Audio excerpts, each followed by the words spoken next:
But transformed to me as SatoriD, I noticed I could post something similar and I get more interaction with SatoriD because I'm like interacting with people and collaborating with people and like being messaging them directly and be like, hey, I really like your stuff, or like, hey, like that's just cool, like, oh, this song, like you read something and it reminded me of this.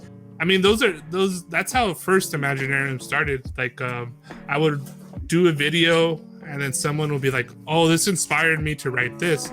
I'm like, oh, then like record it and then I'll put music to it and then I'll figure out like the visuals for it later. And then we just started doing that, and I was like, okay, maybe this needs an umbrella for it. Yeah. What's your name in the world of non-computers? Oh, Daniel. Daniel. Okay. Yeah. Oh, Curtis. Curtis. Okay. And some people call me Curry. Cool. And yeah, that's interesting. I've been kind of using multiple channels too, and it's interesting that they're called channels. Yeah. Like we could have called it profiles or user or whatever, but the language that gets chosen, it feels is so essential to how the whole thing forms. And that's actually what possessed me to not use my real name when I signed up. When I first came on to Minds, it was via Facebook, and I remember reading an article, and I didn't really use Facebook that much. I used Facebook kind of like a messenger for my friends. Like, hey, you want to go out today? And I'm like, oh, let's go do this. I never really posted much on Facebook. Just like I would just talk to my friends, like, hey, you want to get high today, or whatever, you know. That's how I used it, because I did post some stuff that I wrote, and I don't know, people just didn't know how to respond to what I was doing, and I just kind of like gave up on that. Like, whatever.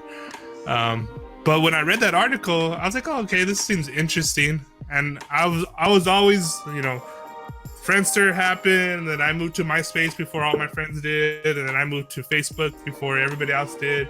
And so I was like, oh, this is like just like a new version of whatever. So I go there, and when I was signing up, it said channels, right? Start your channel. It wasn't a profile. And then I was looking at other people's stuff, and a lot of people are doing anonymous kind of stuff. So I'm like, okay, I got a chance to like reinvent myself.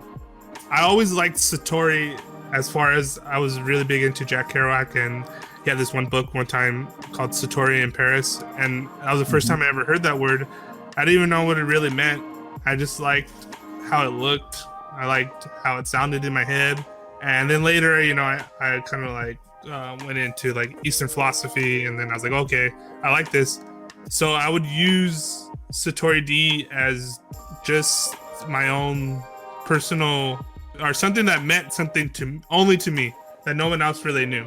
So when I got here, I was like, okay, I'm gonna use SatoriD. Okay, I'm gonna use this. And then I was like, I used my face at first, and then I noticed everybody else had masks and had symbols and this and that. Okay, I like Terrence McKenna. I'm gonna use this ancient shamanic symbol of the bee shaman. And then I was like the birth of SatoriD. And then from there, you know, you're talking about like channels, and then so I started to think differently.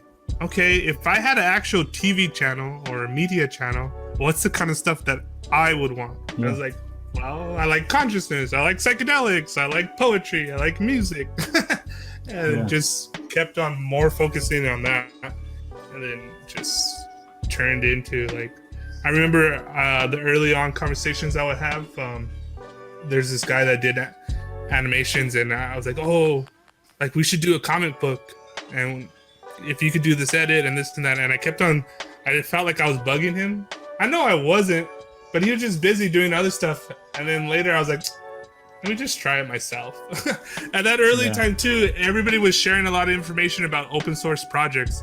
He like that one guy, Solfuego, Corey, he did this great list of open source projects for like media, whether it was like GIMP, Lightworks, all sorts of different projects to do whatever, any kind of media, you know, video editing, photo editing, you know, whatever it was, he was compiling this list. And then I was like, okay, let me try this one, and like, let me play with that. And then I just got like obsessed with it. And so I was like, fine, I don't need you anymore. I'm going to do my own editing. And then just started going crazy with it. Yeah, people don't realize how much work and time and organization goes into creating content until they do it. And that's what I was telling. It's always a weird thing how other people perceive you, especially when you do stuff and you're putting stuff out there. So I'm always aware when like someone tags me on something. And so this guy was doing this video and he tagged me in it, and he was like, "Oh, what do you guys think? I'm trying to do this." He was trying to do some weird, and he was asking for advice. And the style and the content wasn't my cup of tea, but he tagged me in it, and it was a video that was like 10 minutes long or 12 minutes long. There was editing, and I know he was trying to do the audio editing. I'm like, dude, you did do a 10-minute video. I know that took a couple of days. And I'm like, you put in this work, even though I don't care for this style. I don't care for this point of view. But just on the technical aspect, like, dude, this is interesting.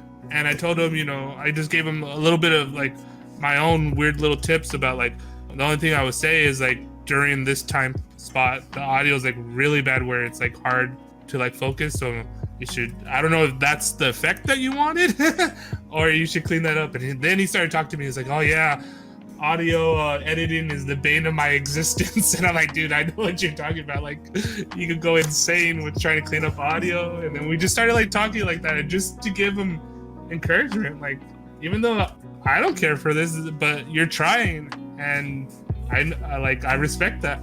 Just keep on doing it.